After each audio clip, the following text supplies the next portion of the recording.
दिवसानंतर तुम्हाला मी पाहणार आहे. कधी एकदा ही पट्टी डोळ्यावरून निघते असं झालंय मला.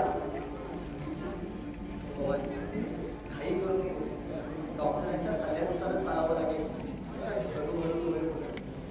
डॉक्टरांना बोलायला काय झालंय? या पट्टीमुळे दिवस आणि रात्र यातला फरकच समजेल असा झाला.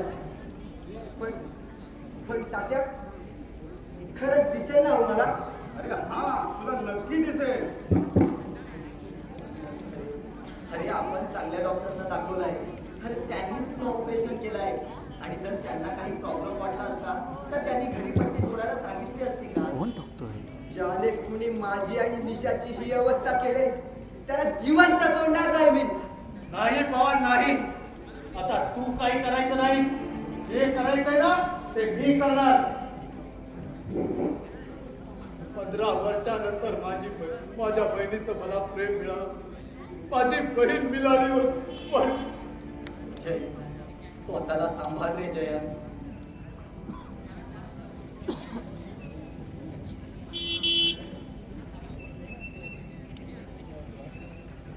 पवन, डोळे एकदम उघडू नकोस. हा पवन, डोळे हळू हळू हळू कर. सावकाश, हळू हळू. अरे जयंत, अरे लाईट लावला. काय अंधार का केला? काय पवन, अरे तू गंमत तर करत नाहीस ना?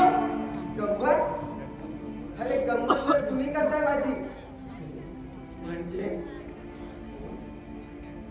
पवन, पवन, अरे पवन, तुला खरंच अंधार दिसतोय का? अंधार म्हणजे आता अंधार नाही, फक्त मलाच अंधार दिसतोय. याचा अर्थ मला दिसत नाही. याचा अर्थ मी आंधळा झालो तात्या. आंधळा झालो तात्या, आंधळा झालो.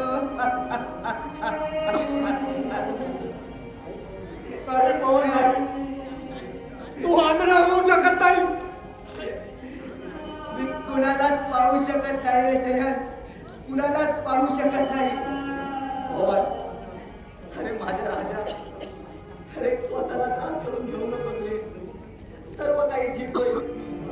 काय ठीक होईल दादा, काय ठीक होईल? पवन, अरे आपण चांगल्या डॉक्टरला दाखवू. का पोटी अशा बाळगायला लावताय मला?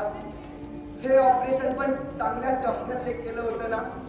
मग आता आणखी कोणता डॉक्टर मोठा चमत्कार करणार आहे? पवन, नको रे असा वेड्यासारखा विचार करू. अरे तुला दृष्टी आणण्यासाठी मी वाटेल ते करेन. हा पवन, डॉक्टरांचे प्रयत्न असफल झाले असते ना तरी मी खात्रीपूर्वक सांगतो, तू परत पाहू शकतोस. जयंत, अरे तुमच्या भावना समजू शकतो रे मी, पण मी सुद्धा लहान नाही रे. का मला समजवण्याचा व्यर्थ प्रयत्न करताय तुम्ही? एका पायाने निकामी झालेल्या लग्नाला बोलायचे तू नक्की चालू शकशील. जन्मतात जो मुका आहे त्याला म्हणायचे घाबरू नकोस, तू नक्की बोलू शकशील. त्यातलाच प्रकार आहे ना हा जयंत. बाकी मला काही माहित नाही, पण मी एवढंच सांगेन, तुला दृष्टी येणार, तू पाहू शकशील. तुम्ही तरी काय कराल रे? जेव्हा वेदनात असह्य होतात तेव्हा जखमेवर थोडीफार फुंकर मारणार रे, थोडीफार फुंकर मारणार. इतर कोणताच विचार करू नकोस. चल, तू आराम कर. हो, आता आरामच करायचा आहे ना. पूर्णपणे दुसऱ्यावर अवलंबूनच राहायचं आहे ना मला. पूर्णपणे दुसऱ्यावरच अवलंबून राहायचंय.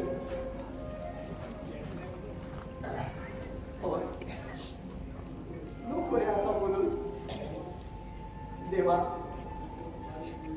काय ही दुर्दशा केली माझ्या पवनची. अरे असं कोणतं पाप केलं होतं म्हणून तू त्याची दृष्टी हिरावून घेतलीस? का देवा, का? श्याम, अरे स्वतःला संभाळ. अरे नियतीच्या हातातली खेळणी आहोत रे आपण. आई वडिलांच्या मागे तर हाताच्या पोटाप्रमाणे जपलाय मी त्याला. आणि हात माझा पण आंधळा झाला तात्या. नाही नाही, अरे असं होऊच शकत नाही. अरे देवावर विश्वास ठेव. देवावर विश्वास ठेवू? अहो त्याच विश्वासानं बळी घेतलाय माझ्या निशाचा. त्याच विश्वासानं दृष्टी हिरावून घेतली माझ्या पवनची. तात्या माझा पण आंधळा झाला हो, आंधळा झाला. अरे असं का विचार करतोय? काय करू मी तात्या? पवनची ही अवस्था मला नाही पावत. अरे अरे आधी पोचते अश्रू. नाही ना, त्या अश्रूने जीवनातील विस्तव कधी विजला आहे का रे? अरे अरे परमेश्वरावर भरोसा ठेव. परमेश्वरावर भरोसा हो. ह्याच परमेश्वरानं बळी घेतलाय माझ्या निशाचा. तुझं म्हणणं योग्य आहे. अरे पण मनाला यातना देणाऱ्या या दुःखावर गुप्त्यांना जर का लक्ष्मण रेषा घालता आली असती तर आम्हाला 14 वर्ष वनवास झाला असता का रे? तात्या माझ्या भावाची दृष्टी येई ना हो परत. दादा परत तोच वेळेपणा. तात्या तुम्ही पवन जाऊन बसा थोडं. ठीक आहे.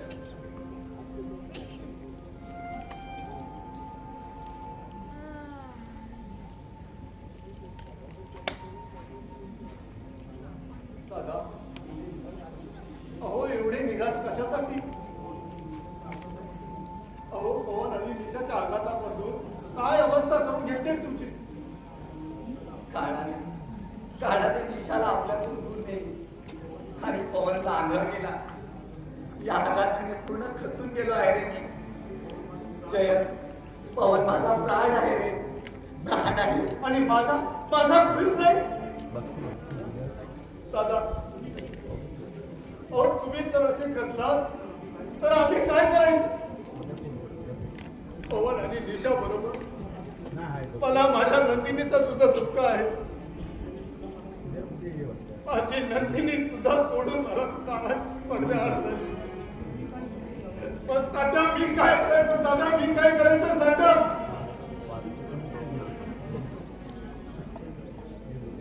माझी नंदिनी तडफडत मरण पावली. मी सुधारावं म्हणून खूप धडपडत होती.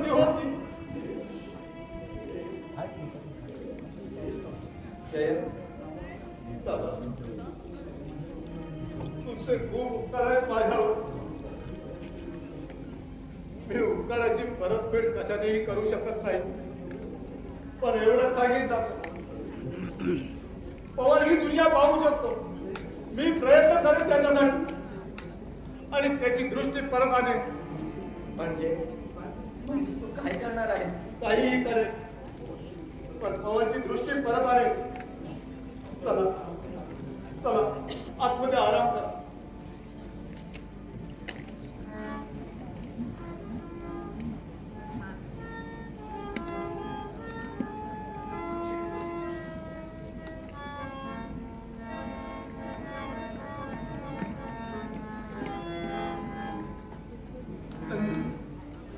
नंदिनी तू गेलीस आणि सगळं संपलं. आता जगायची इच्छाच उरली नाही. कोण सांगेल का मला जयंता हा मार्ग सोड, जयंता तो मार्ग सोड. कोण सांगेल मला खरे जीवनाचा अर्थ? कोण सांगेल? खरंच नंदिनी हरलो का मी हरलो.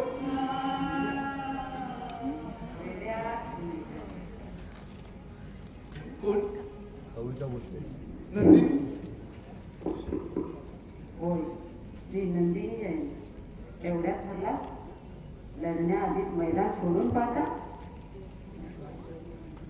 काय करू ग नंदिनी? अगं पूर्ण अवसानच घालून पडलंय का माझं. मी काय करू? खात्मा करा त्या सैतानांचा.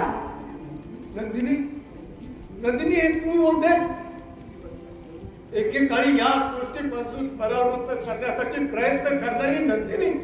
होय, जेव्हा दानव गर्वाने भाजले तेव्हा भगवान विष्णूने अवतार घेऊन त्यांचा वध केला. तुम्ही सुद्धा इज्जतीने 4 दिवस जगावे म्हणून मी खूप प्रयत्न केले.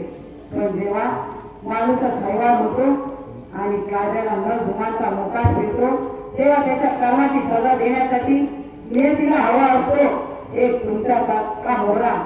जे कायद्याच्या हातून सुटतायत त्यांना तुम्ही ठार करा जयंत. कदाचित यासाठी तुमचा जन्म झाला असावा. अगं काय सांगतीस? मी माझ्यासाठी लढायला सांगत नाही जयंत, आपल्या निशासाठी सांगते. आठवा ते दिवस ज्या दिवशी आपली दिशा जिवंत जाळली गेली. आठवा ती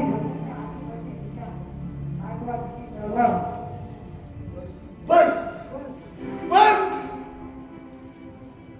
भर दिवसा दिशाला जाणारा सैतान मोकाट फिरलेला आवडेल तुम्हाला?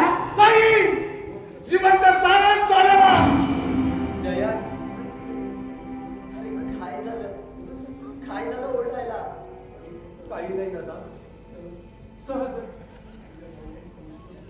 तुझ्या भावना समजू शकतो जयंत मी, पण स्वतःला आता सावरायला हवं. चल आज चल, थोडा आराम कर, थोडं बरं वाटेल मी तुला. नाही दादा, तुम्ही चला पुढे, मी येतो, खरंच येतो.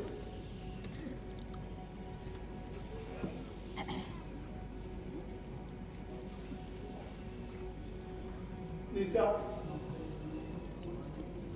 मागच्या जन्मी आपण खूप वाटलं होतं का ग? म्हणून त्या जन्मी एकमेकांपासून राहावं लागलं. या नियतीने असा आपल्याशी डाव का केला ग? काय गुन्हा केला होता? म्हणून बहीण भावाचं प्रेमासून प्रेम तुला वाटायला येऊ दिला नाही. काय गुन्हा केला होता? काय गुन्हा केला होता? भाऊ, भाऊ रडतोयस तू? निशा, निशा, नको रे रडू भाऊ. वीरासारखा वीर माझा भाऊ रडतोय पाहून माझं काही चिडचिड तुटत रे. निशा, काय झालं गेले? का झालं? आयुष्यभर दूर दैवत उरावर घेऊन फिरलो आपल्या बहिणीच्या शोधासाठी, पण ती बहीण फिरताच निरावून घेतली त्या नियती. नियतीच्या प्रवाहाविरुद्ध पोहता येत नाही माणसाला. भाऊ, दुःख एवढ्याच वाटते. तुला परत काही वेळवाकडे बोलले रे मी. त्याचा पश्चाताप म्हणून तुझी खूप सेवा करणार होते पण त्याआधी काही निशा नाही. अगं तू जे काही केलंस ना ते एका सत्वशील स्त्रीला शोभेल असंच केलं. त्याचा मला मुलीच राग आला रे. उलट मला अभिमान वाटला. मला सुद्धा खूप अभिमान वाटतो रे तुझा, ज्याने स्त्रीचं रक्षण केलं. जो भाऊ आपल्या बहिणीच्या शोधासाठी अनेक संकटांवर मात करत आपल्या बहिणीपर्यंत पोहोचलो, अशा भावाचा अभिमान कुठल्या बहिणीला वाटणार नाही रे. एवढं सहन करून सुद्धा तू दैवाने पास सोडलीच नाही. झालं गेलं विसरून जा रे भाऊ. काय विसरू दिशा, मी काय विसरू? अगं तुला जिवंत जाणलं हे विसरू? माझ्या समोर तडफडत फरक पावली बेशो. काय विसरू? काय विसरू दिशा? काय विसरू? भाऊ, तरी तुला सुखी पाहूनच माझ्या आत्म्याला शांती मिळेल. नाही निशा, ज्या दिवशी त्या हरामखोराचा कोतडा बाहेर काढेल ना तेव्हाच मी सुखाने मरेन. प्रवास बरोबर. निशा, निशा, जोपर्यंत निशाचे कुणी जिवंत आहेत तोपर्यंत हा भास होतच राहणार.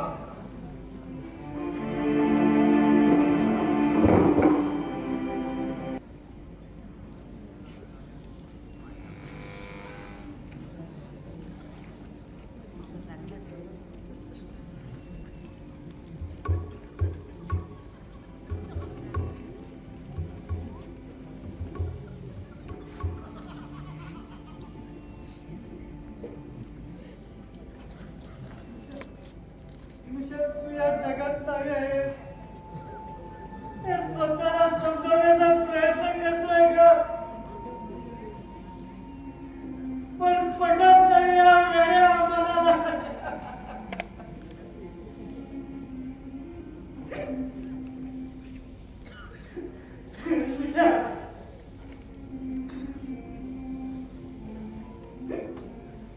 निशा निशा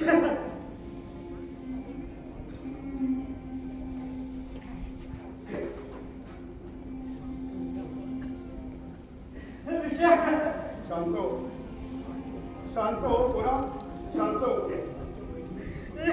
अरे निशा तुला सख्या बहिणीपेक्षा पण कमी नव्हती अप्पा निशाची को भागणार आहे तेव्हा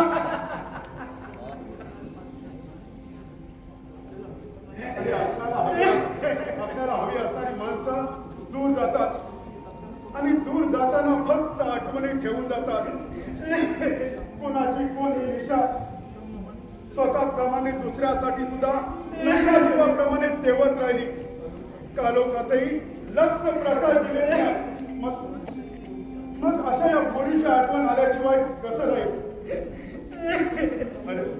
अरे ती नाही पण घरातील सर्व वस्तूतला जिवंतपणा नाहीसा झालाय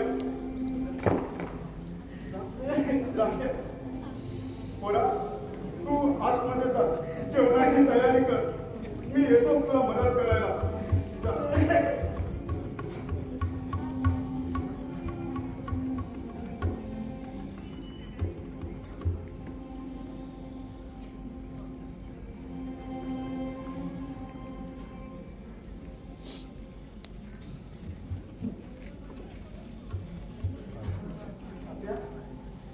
सोहनची तब्येत कशी आहे बरी गेल्या वर्षी पट्टी सोडली हो पण काय तात्या पण काय बोला ना तात्या कोण पाहू शकतो ना आणि पवन आतमध्ये जाईल तू प्रत्यक्ष जाऊन भेट त्यांना ठीक आहे तात्या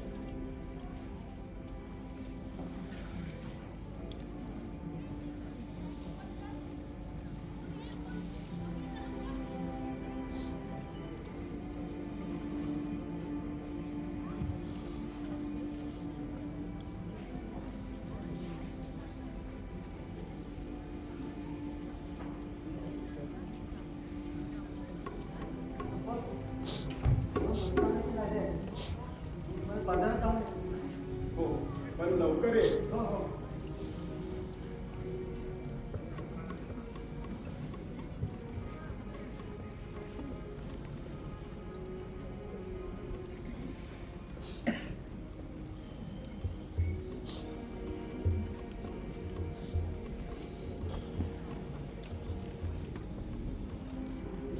कुठे तो हरामखोर अरे हिम्मत असेल ना तर बाहेर ये म्हणावं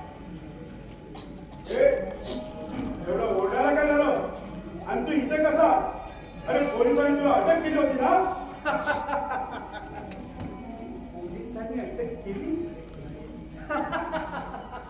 त्या पोलिसांच्या कमजोर वेड्या मला किती दिवस समजून ठेवणार साला आजपर्यंत या जग्या बाहेरला साधं पाहायची हिंमत झाली होती पोलिसांची पण निशाच्या खुनात भोवलं आणि अटक केली साल्याने पण बॉसनी फोन फिरवताच धागे दवानले आणि हरामखोरांचे आणि दिलं सोडून काय करणार स्वतःहून मरण कोण स्वीकारणार हरामखोरा तू या घराची जी अवस्था केली आहेस ना त्याची शिक्षा तुला भोगावीच लागेल अरे पुत्र्याच्या मौतीने मरशील तू जगण्या मरण्याचा हिशेब आपण ठेवत नाही अरे हिशोब ठेवायलाच कशाला अरे उलटी देवात पडून मरणं आहे ना तुमच्या नशिबी आणि हे तुम्हाला माहीतच आहे चूक साला बोलू नको हरामखोरा अरे पैशाची बुडकी टाकून पोलिसाच्या कैदेतून सुटलास पण ही नियती तुला कधी माफ करणार नाही अरे ती कधीच लाच घेत नाही समजलास बकवास बंद कर बुड्ढे आज तुम्हें मच कर रहा है साला कोण काल तरी तू आणि चालतो मी इथं कशासाठी आलोय ना ते तुम्हाला चांगलंच ठाऊक आहे. या घराचं स्मशान केलंस तरी तुझं अजून समाधान झालेलं नाही. नाही. ज्या दिवशी त्या हरामखोराला मारीन ना त्या दिवशी समाधान होईल माझा. म्हणजे तू जयंतला मारणार? अरे पिसाळलेल्या वाघाच्या जबड्यात हात घालणार? त्या वाघाचं नरड्यात कसं फोडतो ना तेच बघत राहा तुम्ही. अरे त्याआधी तुझा आकडा काढेल तो. बहिणीच्या गुन्ह्याने घायल झालेला जयंत तुझा शोध घेतोय. मनी शोध घेतोय. अरे आजपर्यंत जिवंत राहिलास ना की त्या पोलिसांची मेहरबानी, नाहीतर केव्हाच मेला असतास. हे म्हातारड्या आता वटवट बंद कर नाही तर तुला पण पाठीन निशाच्या जोडीला. हराम खोरा, निशाचं नाव तुझ्या पापी जिभेवर ठेवलंस तर सोडणार नाही मी तुला. तात्या, तुम्ही प्रथम शांत व्हा पाहू. भटकवण्याला या हराम खोराला घेतलाच पाहिजे. सोड मला. तात्या, शांत व्हा. अरे कसा शांत होऊ मी? यांना घाबरून राहिलो ना म्हणून डोक्यावर चढले साले. तात्या, तुम्ही प्रथम आज जा पाहू. अहो जा म्हणतोय ना. नालायक साला. बस मोहन, जा तू पण निघ. अरे जा म्हणतोय ना.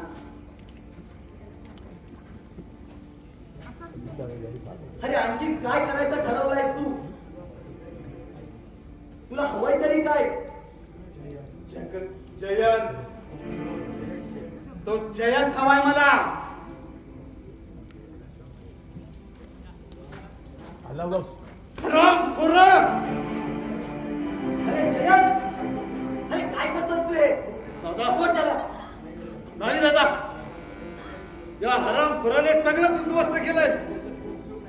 याला आता सोडून उपयोग नाही. दादा प्लीज हात सोडा माझा. अरे सोड त्याला तू आधी. नाही दादा नाही, याला खार करूनच सोडेन. अरे सोड म्हटलंय ना मी त्याला. राध्या मागून वार करतोस काय? बाहेर बघ. अरे खा रे. जयंत, अरे तुला झालंय तरी काय? स्वतःच्या क्रोधाच्या आगीत अरे दुसऱ्याला का जाळतोय? अरे अरे हा जर मेला ना तर फासावर तू लटकशील. हा लटकेल मी फासावर. एक पाप्या हत्याला नष्ट केला म्हणून समाधानाने तरी म्हणेन. तो जग्या भरेल ना तर माझ्या हातून. अरे जयंत, अरे जयंत ऐकून तरी घे.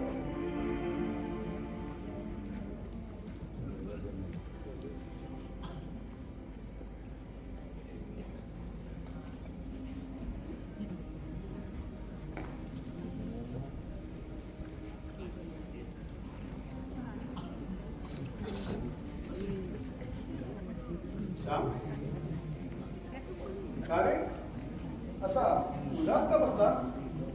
तात्या, मला काहीच सुचत नाहीये हो. अरे हो, जयंतला कसं समजवायचं? त्याच्या मनात ती सुडाची आग कशी शांत होणार तात्या? ती फक्त जगदीशच्या रक्ताने थंड होईल. तात्या, तुम्ही सुद्धा. हा श्याम, जयंत गप्प बसण्यासारखं नाहीये. निशाच्या जाण्याने आणि पवनच्या अशा अवस्थेमुळे त्याला ओक्साबोक्शी रडताना पाहिलंय मी. आता यापुढे काय होणार तात्या? हे समजेन असं झालंय मला. आतापर्यंत या जगदीशने किती खून पचवले पैशाच्या जोरावर.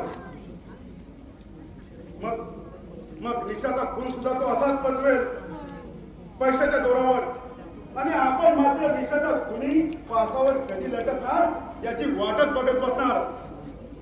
कारण आमचा पोलिसांवर अतूट विश्वास. तात्या, अहो निशाच्या खुन्याला शिक्षा व्हावी असं मला सुद्धा वाटतं. जगातने जर जगाचा खून केला तर आणखीन एका संकटाला तोंड द्यावं लागणार आहे मला. आणि एक भाऊ गमावून बसल्याचं दुःख मला होणार आहे. हो त्याची जास्त भीती वाटते मला तात्या.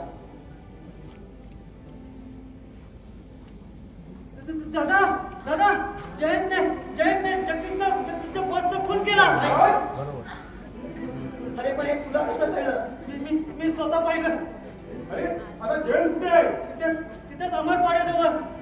श्याम आपल्याला जायला पाहिजे. चला. चला.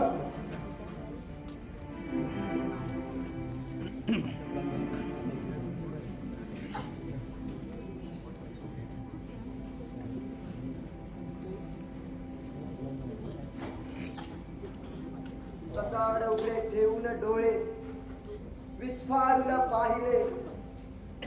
अंधपणाला कुणी किती कसेही चुचकारिले. दैव कुणाचे कुणी न बदली भोग ललाटी आले. नियतीने बघ काम साधले, नियतीने बघ काम साधले. कर्म फळाची आले, कर्म फळाची आले. हे असंच चालायचं आता. या अंधारी मार्गातले अडथळे या आंधळ्याला कसे कळणार? त्यासाठी कुणाची तरी मदत घ्यावीच लागणार. कुणी जरी रस्ता ओलांडण्यास मदत करेल तर कुणी गाडी खाली येऊन मरायचे आहे का असे हिणावून पुढे जाईल. मला पूर्णपणे दुसऱ्यावर अवलंबून राहणं हेच माझ्या नशिबात यावं. उंच गगनात स्वतंत्रपणे विहार करणाऱ्या पक्षाला निर्दयतेने जायबंदी करून त्याचं स्वातंत्र्य हिरावून घ्यावं. अगदी तशीच अवस्था झाली माझी. फरक तो इतकाच, ते दृष्टी असून कितपत पडले आणि मी दृष्टी विना कितपत पडलो. माणसाचं सर्वात मोठी कमजोरी असेल तर ते आहे त्याचं अंधत्व. दृष्टीहीन माणूस काहीच करू शकत नाही याचा मी प्रत्यक्ष अनुभव घेतोय. या नरक यातना मला आयुष्यभर भोगाव्या लागणार का? असं किती दिवस मी पुढे जगायचं? किती दिवस हे अंधारी जीवन, या नरक यातना आता सहन होईल. आता झाल्यात पण सहन होईल. आता झाल्यात. पवन, काय हा वेळेपणा? कोण? हा तर निशाचा आवाज आहे. हो, मी निशा. निशा तू आलीस? निशा, मला माहिती होतं तू नक्की येणार. निशा, तुला या अवस्थेत पाहून जीव तळमळतो रे पवन. मी तरी काय करू? एक आंधळा म्हणून जगताना खूप यातना होतात ग या मनाला. ते कळतं रे मला, पण एखादी घटना होऊन गेल्यावर तिच्याबद्दल दुःख तरी किती करायचं? असे एकेका गोष्टीबद्दल आपण दुःख करू लागलो तर जन्मभर दुःखाने सुस्कारे टाकण्यापलीकडे आपल्या हाती काहीच उरणार नाही. सगळी दुःख छातीशी कवटाळायची नसतात, हे मान्य आहे मला. पण मी करावं तरी काय? करावं तरी काय? हे माझं अंधारी जीवन दुसऱ्याच्या खांद्यावरच ओझं ठरतंय ग. असं काय ते मनाला लावून घ्यायचं? अरे तुझी काळजी घेण्यासाठी दादा आणि जयंत भाऊ आहेतच ना. ते दोघं खूप काळजी घेतात का माझी. पण असे किती दिवस त्यांना माझ्या आधाराची काठी बनवू? किती दिवस त्यांना माझ्यासाठी ताटकळत उभं ठेवू? किती दिवस? वाट्याला आलेलं आयुष्य पुढेच जगावं हेच नियतीला मान्य असेल तर त्यांना आपण तरी काय करणार? पण ते काय की असं जीवन का वाट्याला यावं? कुणाचं काय केलं होतं आपण? एक वेळ माझ्या तापट स्वभावामुळे माझे दुश्मन असू शकतात ग. पण तुझा दुश्मन कोण असू शकतं? ऐन तारुण्याच्या उभयठ्यावर आलेली प्रत्येक मुलगी ही वाचण्यासाठी टपलेल्या राक्षसाची दुश्मनच असते. हवा तरुण मुलींना हे तारुणच घातकी ठरतं रे बाबा. प्रतिकार करावा तर या राक्षसी वृत्तीपुढे स्त्री शक्ती अपुरी पडते. मग त्यांच्या वासनेला बळी पडण्यापेक्षा इज्जतीने मेलेलं बरं. आम्ही तिघं भाऊ असून सुद्धा तुला वाचवू शकलो नाही. याची जास्त खंत आहे ग, याची जास्त खंत आहे. पवन, अरे बागेत माई असल्यावर बागेतल्या फुलांची चोरी कोणी करतं का? दुश्मनाने खेळ कसाच खेळला रे, त्याला कुठे तरी काय करणार? तुम्ही घरात नाही याचा पुरेपूर फायदा घेतो. तू मला हसवायला आलास आणि तुला तुझे डोळे कमवावे लागले. डोळ्यांमुळेच आता मी काही करू शकत नाही ग. त्या आरामखोराचा बदला घेऊ शकत नाही. नाही पवन, बदल्याच्या भावनेला मनात कधीच थारा देऊ नकोस. या आगीत दुसऱ्या बरोबर स्वतःलाही जळावं लागतं आणि सर्व काही नष्ट होतं. पवन, अरे तू तरी असा विचार करू नकोस, नाहीतर सर्व काही धुळीला मिळेल रे, धुळीला मिळेल. हे बघ पवन, तू घाबरू नकोस, सर्व काही ठीक होईल. सर्व काही ठीक होईल या सहानुभूतीच्या आधारावरच जगायचं आहे ना मला. अंदाजाचे मनोरे रचत कंटावे लागणार आहे मला, कंटावे लागणार आहे. पवन, निशा तुला माहितीये आपण लहानपणी चोर पोलीस खेळायचो. हो, चांगलंच आठवतं. तुला डोळे बंद करून मला पकडायला जास्त आवडायचं ना. अगदी माझ्यावर पाय आली तरी तू स्वतःचे डोळे बंद करून मला पकडायला यायचं. तेव्हा मला डोळे बंद करून चाचपडायला चांगलं वाटत होतं ग. कदाचित भविष्यात मी आंधळा होणार आहे याचाच तो पूर्वसंकेत असावा. एका दृष्टीनं पाहिलं तर माझ्या आंधळेपणाचा सरावच होता तो. नको हे पवन, असा वेड्यासारखा विचार नको करू. तुझ्या या केवळवाल्या स्थितीनं खूप खूप यातना होतात रे मनाला. स्वतःला सांभाळ पवन, स्वतःच्या मनाची समजूत घाल आणि आपल्या तब्येतीची काळजी घे. कशी समजूत घालू या मनाची? काय करू त्या स्वप्नांचं जी मी बाल मनापासून जोपासली होती. निशा, अगं तूच म्हणाली होतीस ना की पवन शिक, खूप मोठा हो. त्याप्रमाणे शिकलो, मोठा झालो, चांगली नोकरी सुद्धा मिळाली. पण पण पण निशा, निशा, अगं तू बोलत का नाहीयेस निशा? निशा काहीतरी बोल ना निशा. अगं कुठे गेलीस तू निशा? निशा, निशा, पवन, निशा. पवन, कोण? कोण? जयंत? जयंत तू आलास जयंत? हो, पण तू निशा निशा असं का बोलत होतास? जयंत, अरे निशा इथे आली होती आणि खूप खूप बोलली ती माझ्यासोबत. म्हणजे माझ्यासारखा तुला सुद्धा भास झाला? भास? हो, भास. निशाची प्रेमळ मूर्ती नजरेपासून दूर होत नाही.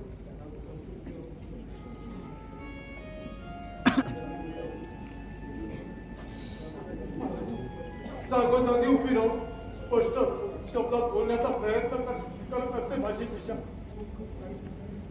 खूप काही सांगण्याचा प्रयत्न करत असते.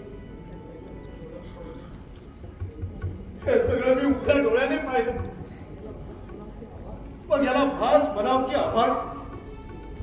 तुम्ही डोळ्यात माणसं चांगलं सांगू शकता रे. माझ्यासारख्या आंधळाने डोळे उघडे ठेवले काय किंवा बंद केले काय ते सारखेच आहे.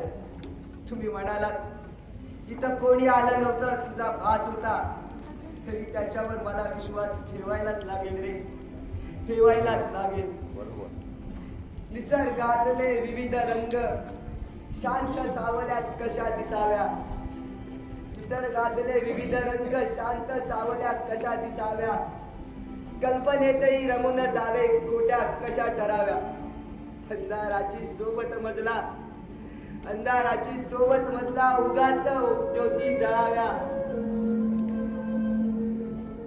मला दिव्यांचा वाटे गोव्या, वेदना कुणा कळाव्या, वेदना कुणा कळाव्या.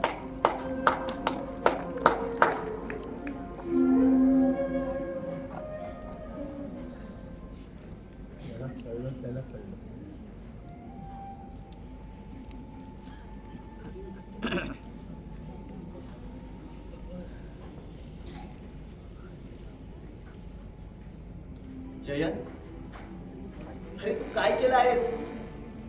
अरे तुझी दुश्मनी तर जग्याशी होती ना, अरे मग त्याच्या बॉसला का मारलंस? पूर्ण झाडच नष्ट करायचं असेल तर त्याच्या मुलावर खाव घालायचा असतो. बरोबर. त्यानेच तर जगाला माजून ठेवलं होतं. त्याच्यामुळे जगात जेलमधून सुटला. अरे अरे पण आता काय होणार? काही होणार नाही. सुरुवात त्यांनी केली, शेवट मी करणार. अरे अरे पण तू जे काही करतोयस ना ते चांगलं नाही जयंत. चांगलं काय आणि वाईट काय याचा विचार करायला वेळच नाही माझ्याकडे. जगदीशचे राक्षसी कृत्य माझ्या डोळ्यासमोर थैमान घालतंय. त्याचा पुढचा नायनाट करायचा एवढाच विचार केलाय. अरे अरे पण अशाने तुला खूप मोठी शिक्षा होणार आहे जयंत. वरच्या आगीत जळणाऱ्यांची कशाचीही पर्वा करत नाही.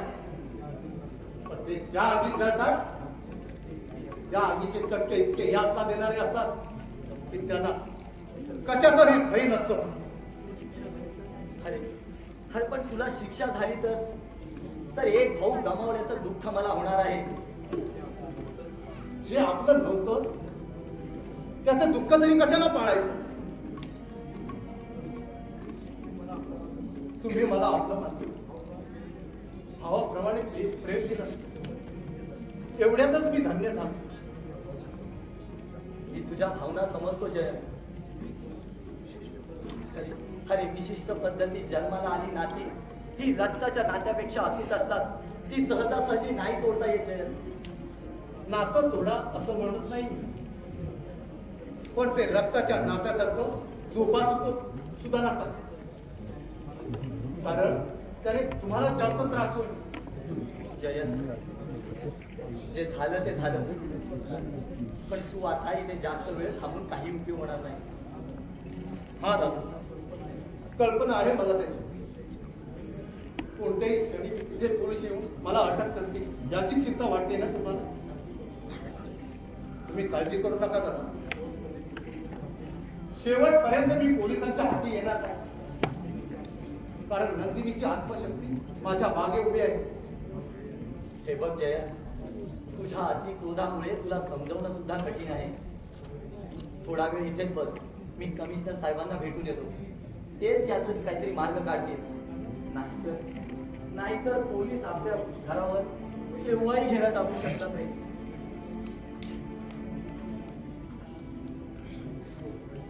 काही उपयोग व्हायचा नाही. कमिशनर साहेबांना भेटू काही करणार नाही ते. त्याला सत्यासाठी झगडणारा जयंत हवाय, जिवंत किंवा मेलेला. स्त्रीची इज्जत लुटणारे, गोर गरिबांचे छळ करणारे नराधम मोकाट फिरतायत ते दिसत नाही आणि स्वतःला कायद्याचे रक्षण करते म्हणवत आहेत.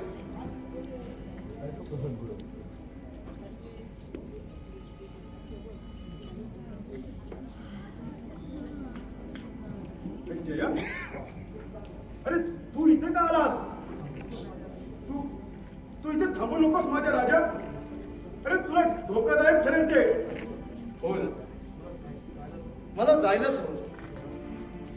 हो ना? अरे स्वतःची काळजी घे. तू केलेली प्रतिज्ञा पूर्ण होईल हा माझा आशीर्वाद तुझ्या पाठीशी आहे. आता माझाच काय, साऱ्या समाजाचा आशीर्वाद तुझ्या पाठीशी आहे. कारण समाजात वावरणारी कीडच तू नाहीशी केली आहेस. आता हे दोन गरीब दोन घास सुखाने खातील. पण अशी कीड निर्माण करतो कोण? समाजच ना. त्यांचे जबरदस्तीचे हुकूम मानायचे, त्यांच्या दहशतीला घाबरून त्यांना हवं ते पुरवायचं. त्याच्या कडव्या वृत्तीला प्रतिकार करण्याची कोणाची हिंमत नाही. मग असे राक्षस माजणार नाहीत. जोपर्यंत समाजात प्रतिकार करण्याची वृत्ती निर्माण होत नाही तोपर्यंत असे हजार जगदीश जन्माला येईल. तुझं म्हणणं खरं आहे जयंत. अरे तुझ्यासारखे सर्व जन्माला आले असते तर या समाजातून गुंड प्रवृत्तीच नाशी झाली असती. पण जीवावर उदार राहणारे तुझ्यासारखा एकच जैन जन्माला येतो. स्वतःच्या आयुष्याचा उद्धार कर. जा जैन जा. अरे हजारो गरीब गुंड तू आमचा जैन म्हणून पुकारत आहे. त्यांचं रक्षण कर. अरे तुझ्या दगदगी जीवनाचं सोनं कर. जा जैन जा. वेळ लावू नकोस. हा तात्या येतो.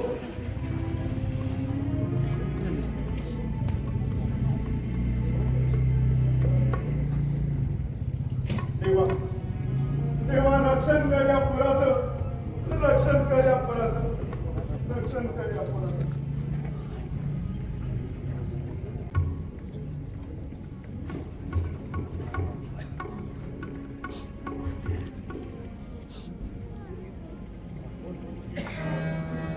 देवा तुझ्या विना रे दुःख सावधाना. देवा तुझ्या विना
झोप लागतेच कुठे.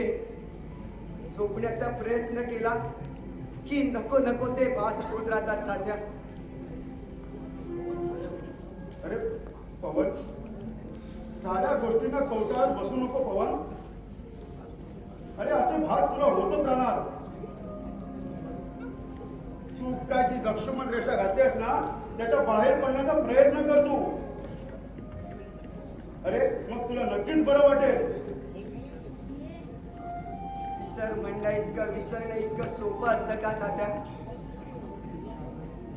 अरे तुझ्या मनावर खूप मोठा आघात झालाय. त्या आघातातून यायला तुला उशीर होईल, पण प्रयत्न करायला काय हरकत आहे.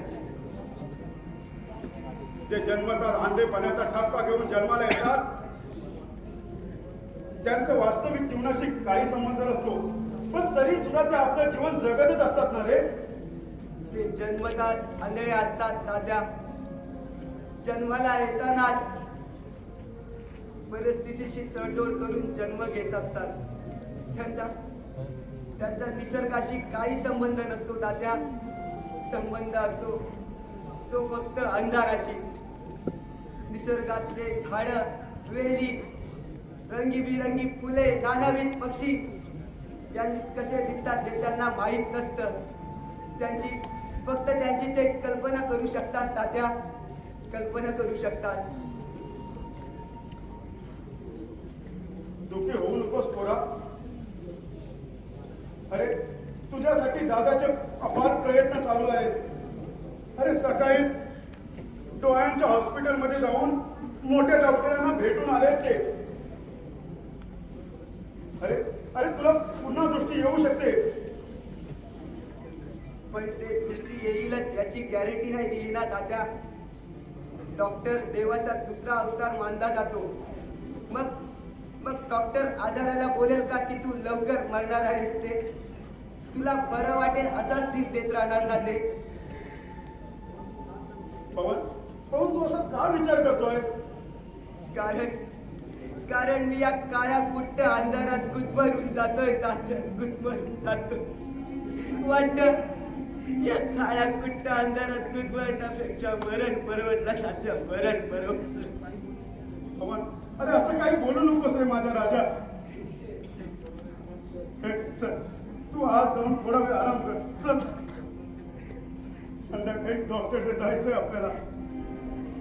पुन्हा एकदा डॉक्टरकडे जाऊन अपयशात बदलात पडला. आशेचा मदत किरण दिसावा असा तो योग झुळून यावा.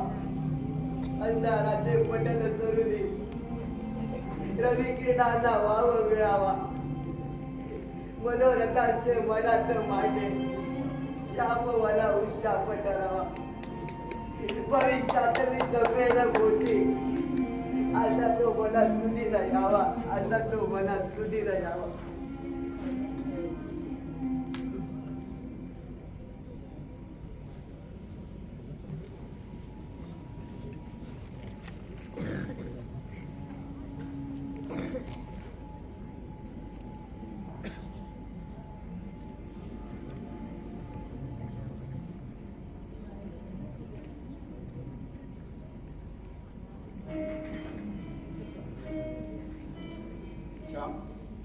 भेटले का कमिशनर साहेब?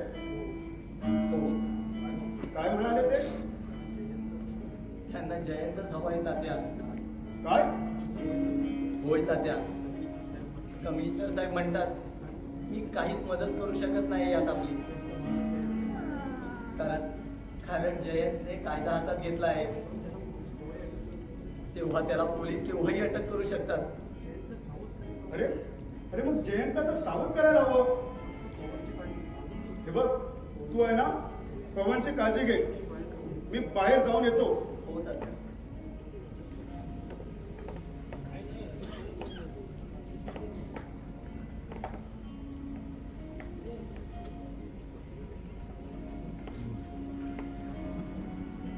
दादा दादा मला वाचवा. जयंतानी जगाला ठार मारलाय आणि आता तू माझ्या मागे लागलाय. काय? अरे पण तो तुझ्या मागे का लागलाय? मी सांगतो का मागू लागलोय तो.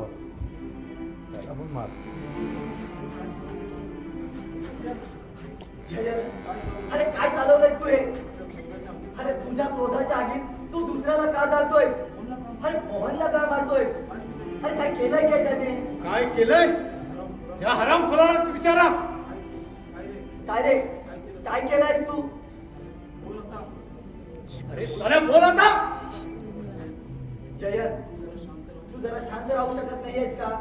कसा शांत राहू दादा?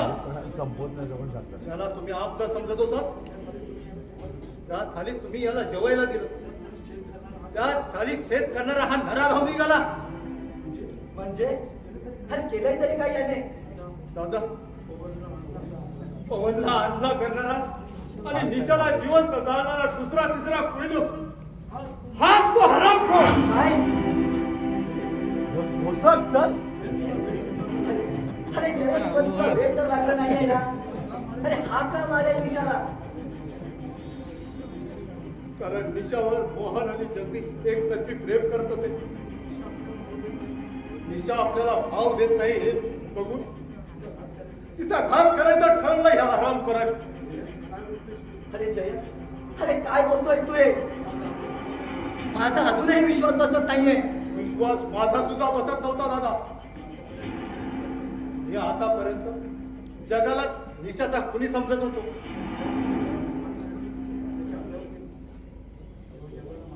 तेव्हा जगाला मारण्यासाठी त्याच्या अड्ड्यावर गेलो.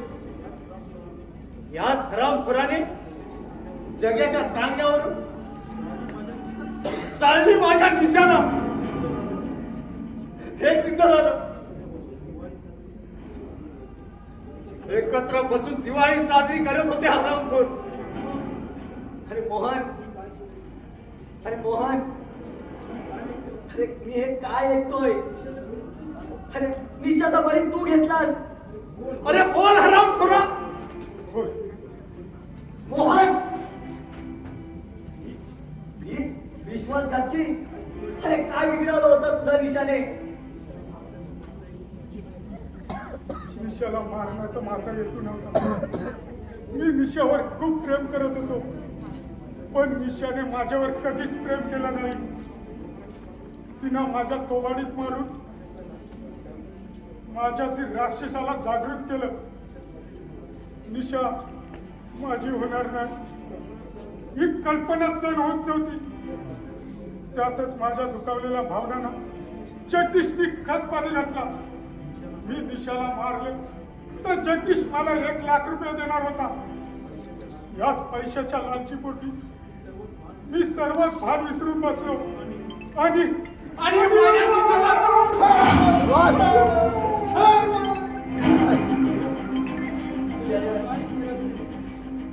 काय केलं?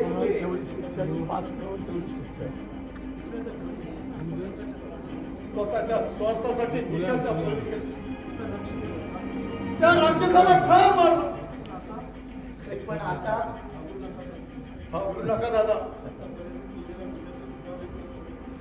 आतापर्यंत केलेल्या पुरावे माझ्याकडे असतील. तशी मी व्यवस्था केली. त्यामुळे पोलिसांचा त्रास तुम्हाला होणार नाही. माझी शिक्षा मीच भोगणार. समजलं नाही विजय. दादा, पवन ही दुनिया पाहू शकेल असं म्हटलं होतं ना? आठवतं का? हो, सारखा म्हणायचा, पण कसं आणि कधी ते नाही सांगितलं. तेच आज सांगणार आहे. जा, पवनला घेऊन ये. का रे? जा दादा, आधी घेऊन ये. त्याला काही सांगायचंय मला. ठीक आहे.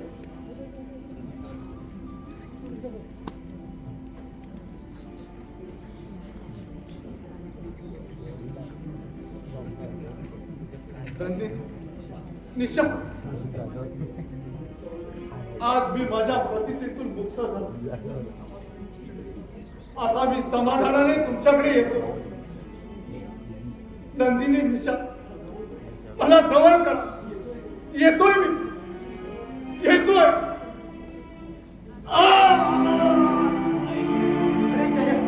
अरे जयंत, काय करून घेतलंयस तू हे? अरे जयंत, दादा, आता माझं काम संपलं ना दादा. पण मी जे तुम्हाला सांगणार होतो हे इच्छा पूर्ण करा.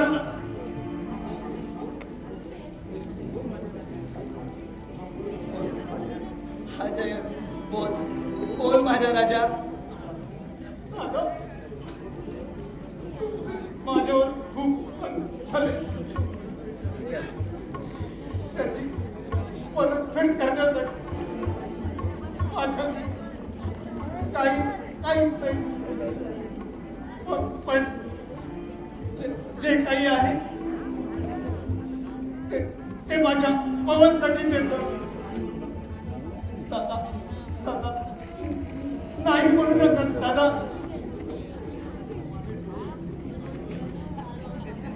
दादा माझे डोळे पवनला द्या दादा.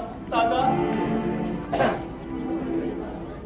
अरे जयंत, हा काय वेळेपणा आहे. तू बरा होणार आहे, तू बरा होणार. नाही नाही नाही दादा, माझी आता वेळ संपत आली आहे. पवनी दुनिया एकदा पुन्हा पाहिजे तर माझे जीवन सार्थक होईल.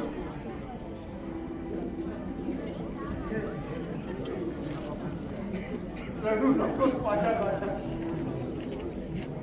दादा बोला ना.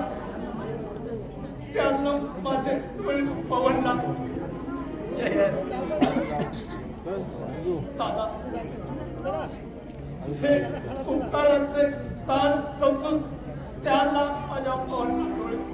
दादा बोला ना दादा बोला. हा जयंत, जयंत, जयंत.